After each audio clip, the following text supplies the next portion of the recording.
Alright, assignment 5, postcard.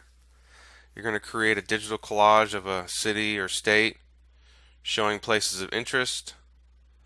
And it's basically going to be a 6 by 4, 6 inches wide by 4 inches tall, but the point one is for the bleed. Let's talk about it. We'll talk about that in a second. You got to use at least 3 photos, text, document color mode CMYK, the resolution 350 dpi. That's kind of steep. Usually 300 is usually the max, but the template that we're going to be using has 350 dpi set in it, so we're just going to roll with it. Document size 6.1 by 4.1. Point 1 is for the bleed. The trim size, once trimmed, will be 6 by 4. Save and submit as a PDF.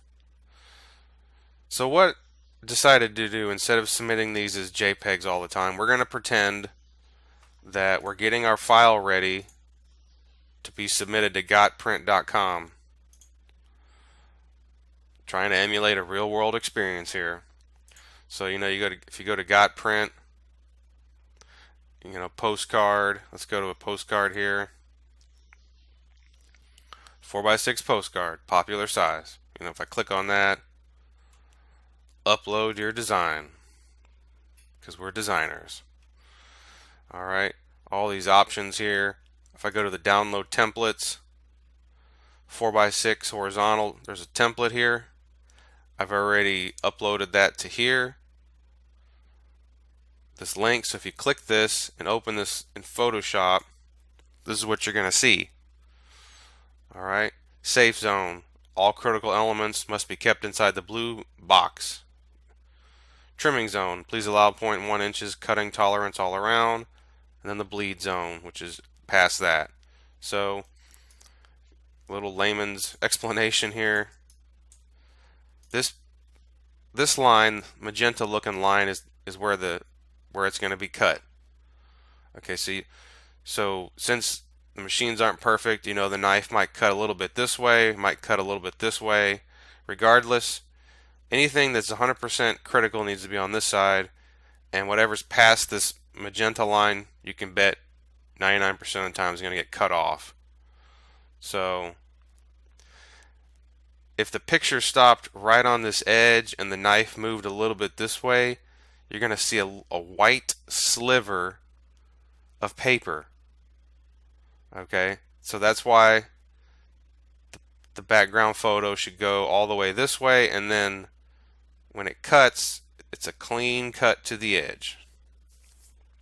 Alright, so if you notice this Photoshop template,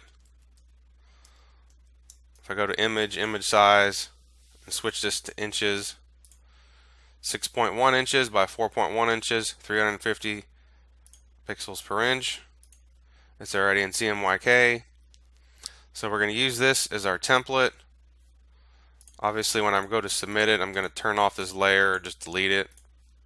But this is what we're working with here.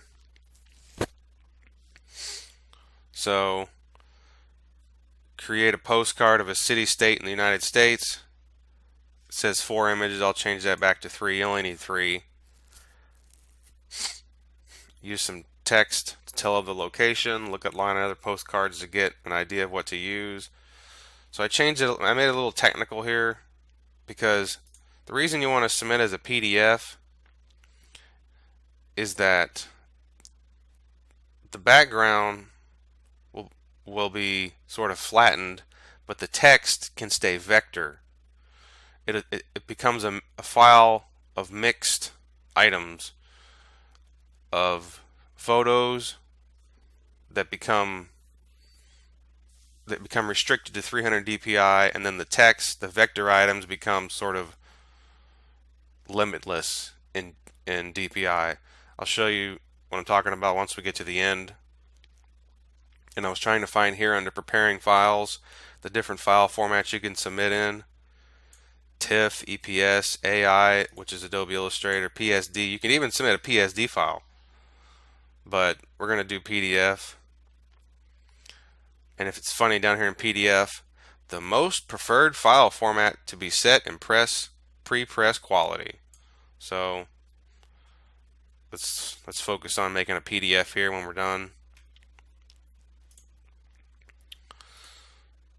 So I was gonna make a postcard about Houston since I don't know anybody anyplace else. You can choose any city or state in the United States. I already made an example, but let me show you how I made it. I understand finding high resolution photos can be difficult, especially for free. I have a subscription to depositphotos.com, which the photos aren't free. One of the things I talked about was, I think it was called Pexels.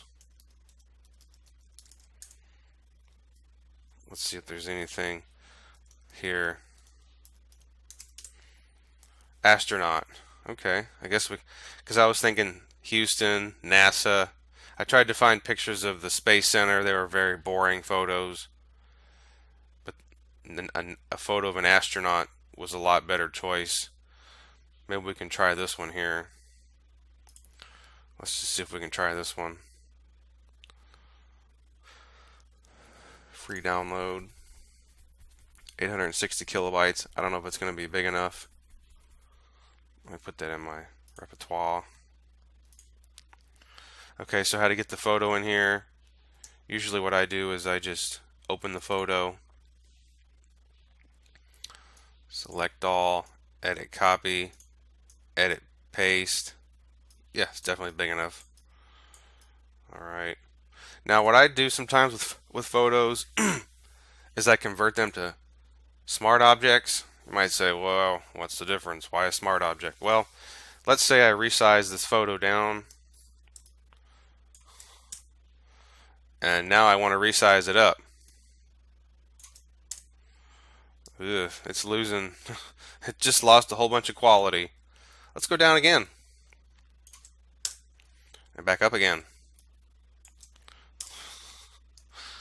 Now it looks horrible. Well, let's go back a few steps.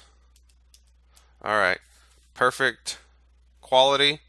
Let me convert this to a smart object. Warning, smart objects retain the original resolution no matter how small you go.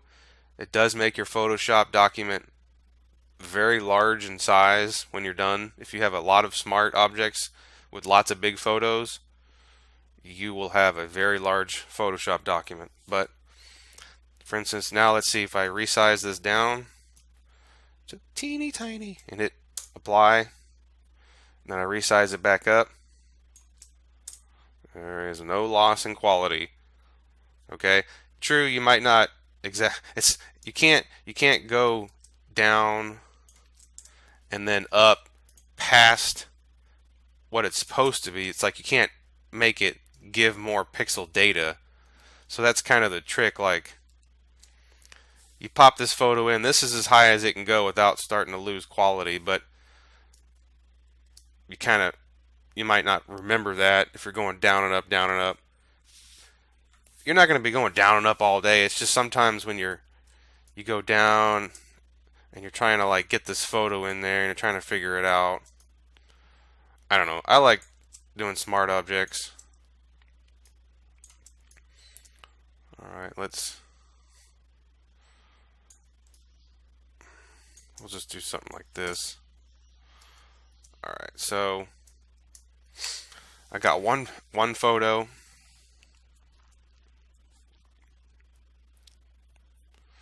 Alright, let's see if I can find another one from this Pixels website. A cowboy.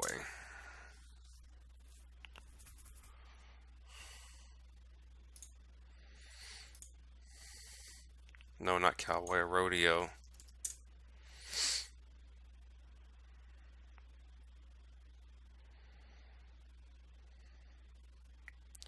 Come on, internet.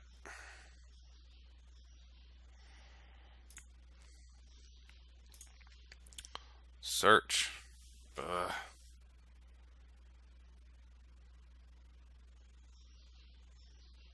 What is going on?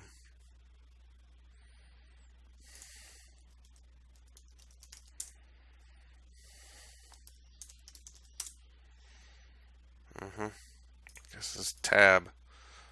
There's this lady on this one. That one looks pretty good. Let's see if we can get this one. I like that one. Alright, let's open this one. Select all, copy, paste. I'm going to convert it to a smart object.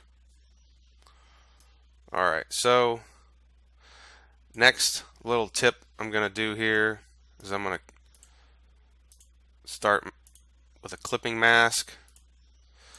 And you can do the masking with the brush tool if you want. You know, the requirements don't say use clipping masks, use smart objects. The requirements just say use 3 photos and some text. So I'm gonna make a little horizontal. Let me show you the one I had done earlier. Something like this. Greetings from Houston. You see how these little diagonal lines here?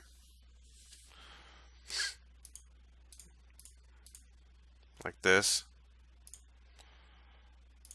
Alright, so I'm going to create these little diagonal lines here.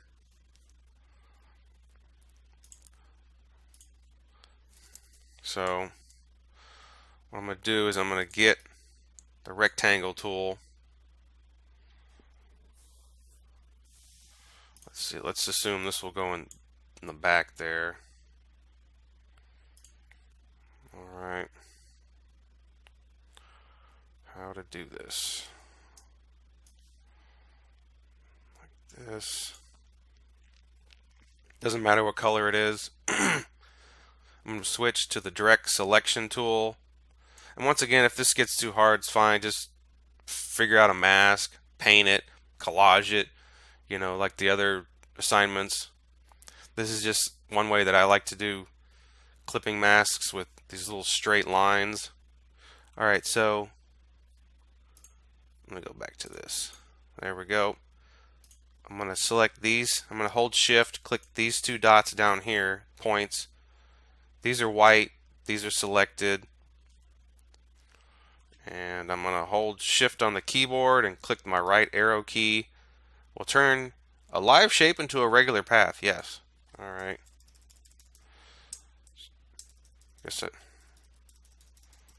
Alright, so I'm going to move these points this way. I'm using the right arrow key and I'm holding down shift. I'm only holding down shift to give me more movement per click. If I just use the right arrow key, it goes a little slow. If I hold down shift and use the right arrow key, it moves a little quicker. You guys are saying, what in the world? Okay. And see how I moved both at the same time? This angle is the exact same as this angle. Alright, I'm going to put this over here. I'm going to put the astronaut above it. And I'm going to clip this one to this one. See how I have the photo above my rectangle? It says rectangle 1, but it's no longer rectangle. If I hold down the Alt key, you see this little arrow pop up right there. Click. And it has this little arrow right there. This one, it's using this as a mask. Okay? Alright, so this one, the edges are clipped from this one. See? Doesn't matter what color it is. Alright. This picture's a little too zoomed in. Let me see if I can move it a little.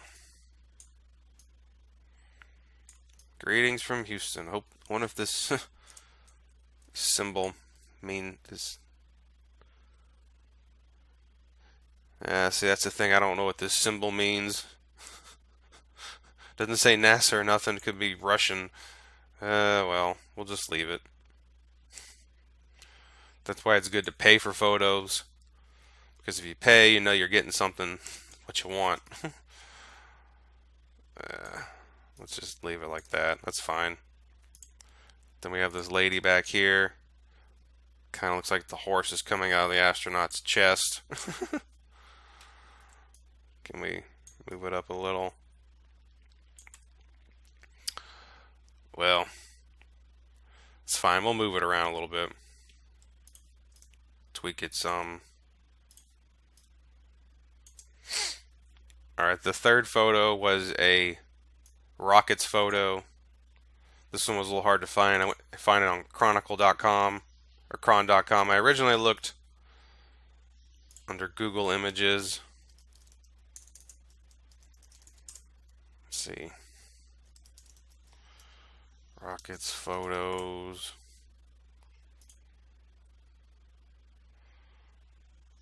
It might have been editorial photos.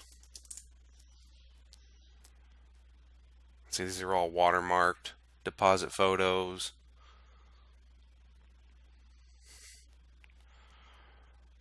But let me go back here. Alright, select all. Copy. Paste. Convert to Smart Object. I'm thinking I might put him in the middle this time, since this horse coming out of this astronaut body looks kind of weird. So I can put it like this. Kind of break it up a little better. I don't really like how big this astronaut is. He's so huge. It's fine. Alright. What I'm going to do is I'm going to duplicate this shape.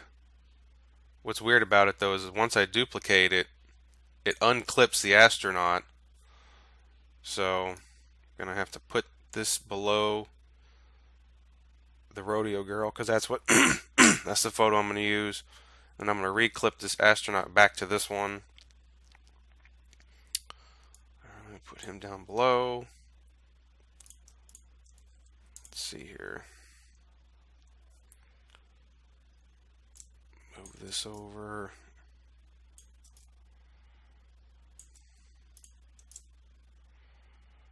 Alright. Once again, it says Oklahoma. If we're being serious, we're not gonna have something that says Oklahoma back there. This is the Houston Livestock Show and Rodeo, but it's fine. Alright, so there's my 3 images. Let's see, move this over a little. Give the guy some breathing room. Alright, my 3 photos for Houston. Currently working on this template here. Should probably save it as, something else.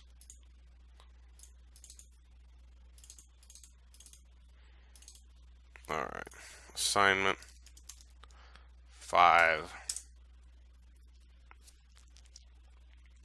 Next is the text. I'm going to say greetings from Houston. I looked up a lot of postcards. Greetings from, oops, I'm skipping ahead. So here's the text tool. And usually what you do is you just click it and you can start typing. So if I click and start typing and I don't see any words, look what happened. My text layer is actually, several down. It's creating a text layer below everything. Can't see nothing. So let's say you start typing and you change your mind. You can hit escape on the keyboard, which is the same as this cancel button up here. Cancel that. Alright, so I'm going to click on the topmost layer, get my text tool, and usually the font, there's a font up here already selected. I tend to just type out the words. Whatever font I last used is fine. Greetings from. Okay.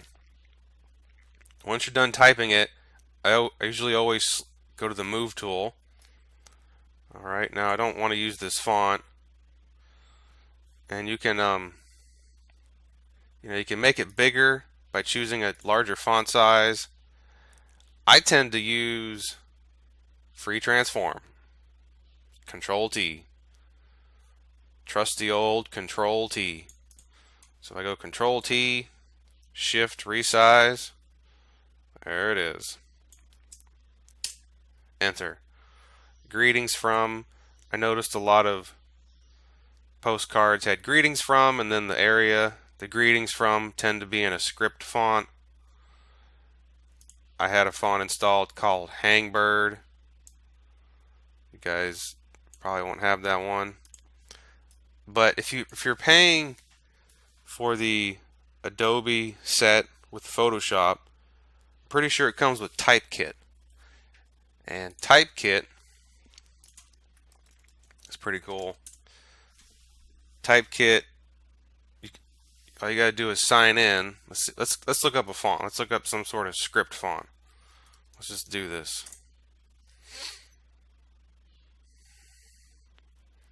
Here's a nice sloop. I'm sure you see this probably in wedding invitations. A lot of these fancy script ones are used for wedding invitations, I'll tell you that. Let's see.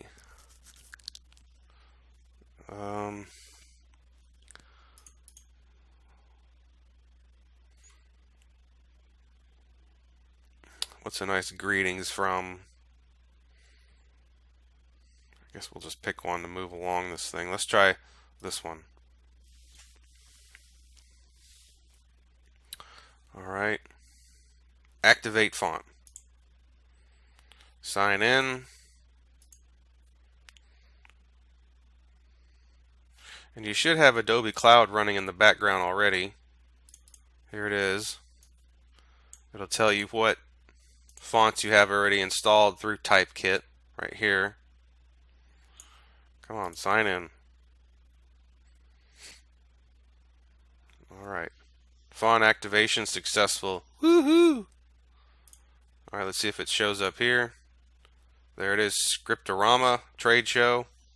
Let me go back to Photoshop.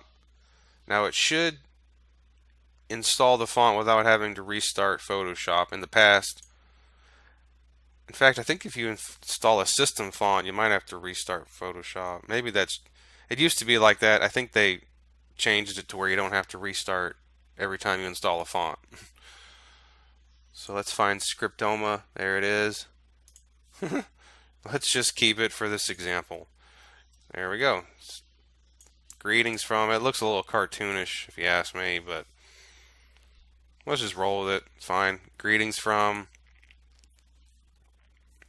Now I need, what I want to find next is a condensed font. Condensed. Let's see here if I can explain that. Font packs. No, let me just use this one as an example. Universe is not an Adobe font.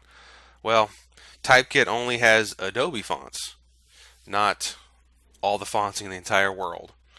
So if you're looking for a specific font, you might have to go somewhere else. Well, what does Adobe have? Does it have Helvetica? I don't think that's an Adobe font either. Nope. Okay, let me search condensed. Yes, you have condensed fonts. Let me just digress here for a second.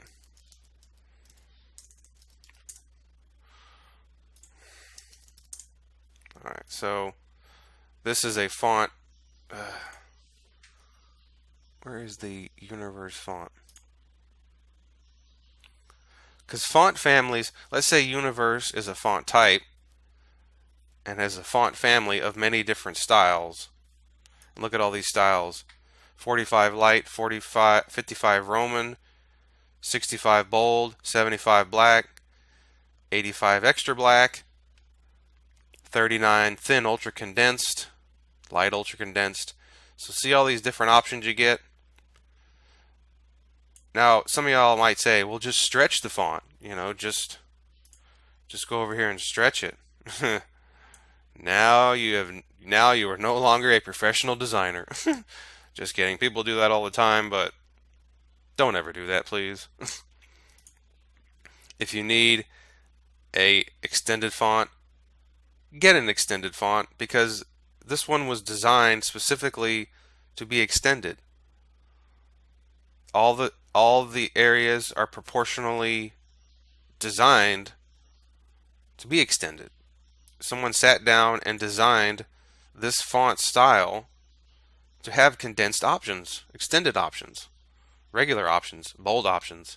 So, all right. Let's see if we can find a condensed one back at Typekit to stay with this sort of Typekit lesson. What is DIN condensed? Let's see here. Let's try DIN condensed regular. Okay, successful. Go to font, type the text tool. Sorry. I'm going to type out Houston in all caps. Switch to my move tool. Go back and see if I can get this DIN condensed. I don't know if it's going to be any good, but Control T, hold Shift, resize. Let's see here. That's fine. All right. Here are your type properties. Now, I don't really have a whole lot of time to go into font everything. I don't know how to say that, but right here is your tracking, and here is your leading. Let's just say tracking is the space between your letters. Okay. Now, since this is going to be nice and big, it's already at -25. This would be 0. Okay. Since this is big, we can reduce the size between the letters. -25, -50. -50 is not bad. I just don't like this S touching this T, and this T touching this O. But just kind of leave it for now. You can take your text tool, click in between this letter, and actually change this to -40. Oh, did that work? It didn't. Let me see, advanced. There we go, advanced. Tracking sets the tracking for the selected characters. Here's your kerning. Your kerning is basically the space between two characters. So let's just say kerning is the space between characters, and the tracking is the overall space between all the characters. All right, so I'm going to click here and change this to -40. Nope, that didn't work. All right, maybe I have to go up, because it has -50 applied to all, so I have to counter that with a +10. All right, maybe 5 on that one. 5. Well, maybe 3. Okay. I don't know. I'm not a font designer. I just want to kind of tighten it up. All right, so we're practically done if we wanted to submit it, but greetings from Houston. I think it looks decent. Space on the left side looks a little larger than space on the right. Am I within my safe zone? Let me turn that on. Lower my opacity. Looks like it. Got to remember, this little magenta looking line is where it's going to be trimmed. Okay, so that looks alright.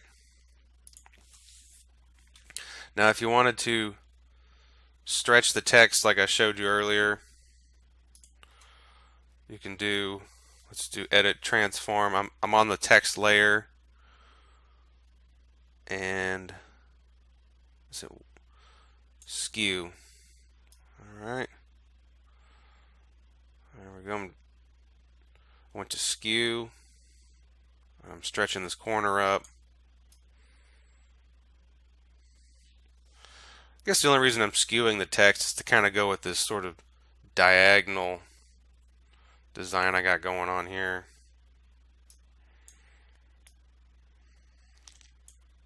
Alright. Pretty much done. Last thing I was going to show is some effects.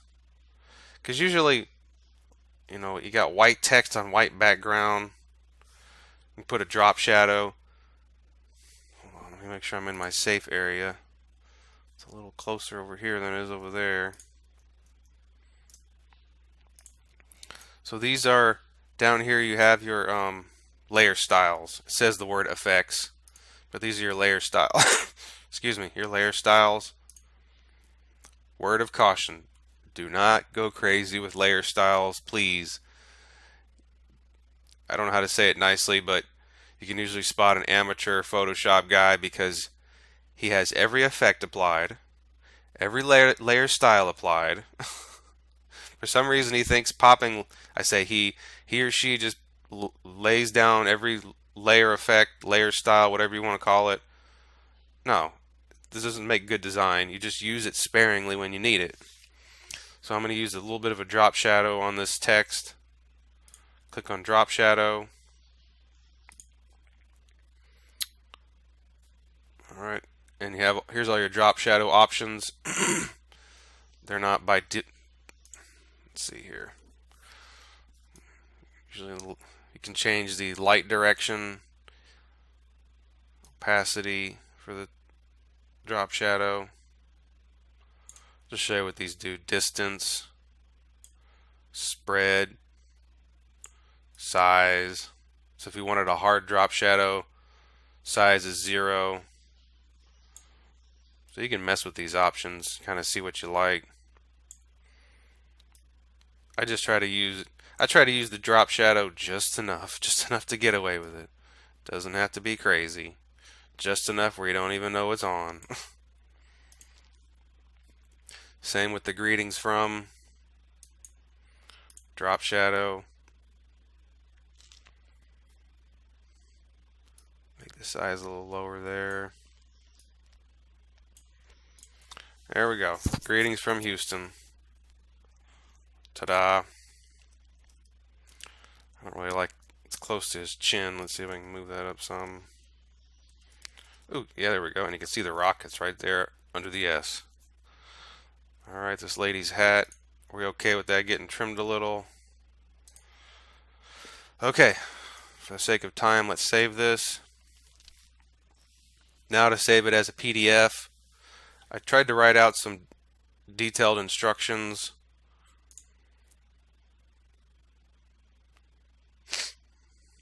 So let me just go over it. So this is my Photoshop document. Go to File, Save As. I'm going to choose PDF. Now, in the directions I said check this as a copy button. And the reason you want to do that is because once you save it as a PDF, over here where it says assignment 5 PSD, once you're done it'll say assignment 5.pdf, and now you're actually editing a PDF. But we want to sort of export this as a PDF. So go to save as a copy. Now it's debatable, this layer, here's this layers button. Just leave that checked and go to save. This dialog box will probably come up. The settings you choose will override your current settings. You say whatever. Okay. Save Adobe PDF. Now we're going to pretend we're sending this to Got Print, press quality. Now here under options, preserve Photoshop editing capabilities. Do we want this checked? Well, I did some experimenting. If you leave it checked, your file size is going to be huge, especially if you have a lot of smart objects. Let's just leave it checked and see what happens. Just in the directions I say to uncheck it. See, it's incompatible with earlier versions. Sure. Saving. It's going to take a minute.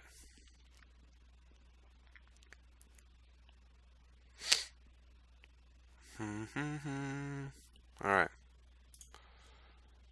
And where my stuff is saved?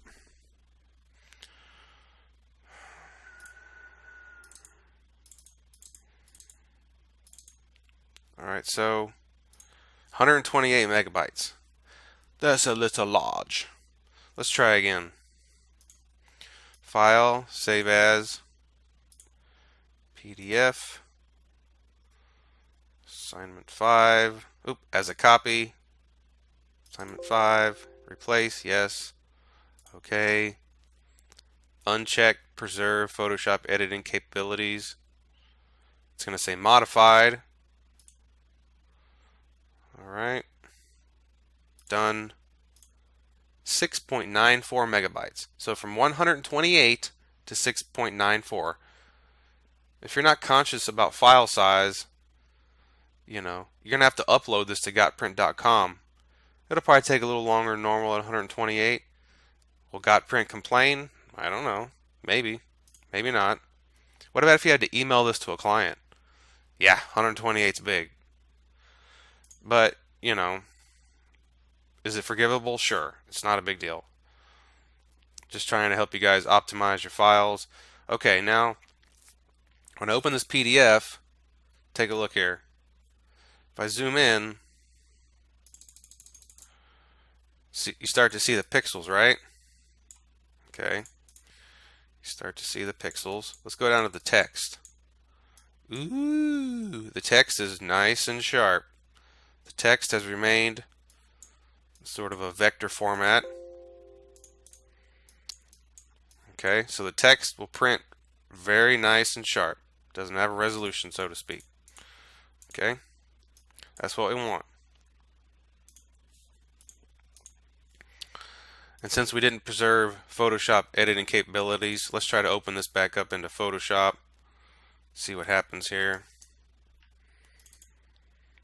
Import PDF options. Since we don't have any layers, it wants to sort of merge it all together. You don't have to open it back up since we have an original Photoshop document here. Alright, that was a long lesson for today, but once you're done with that PDF, submit it to the Dropbox and you should be good to go. Alright, thank you.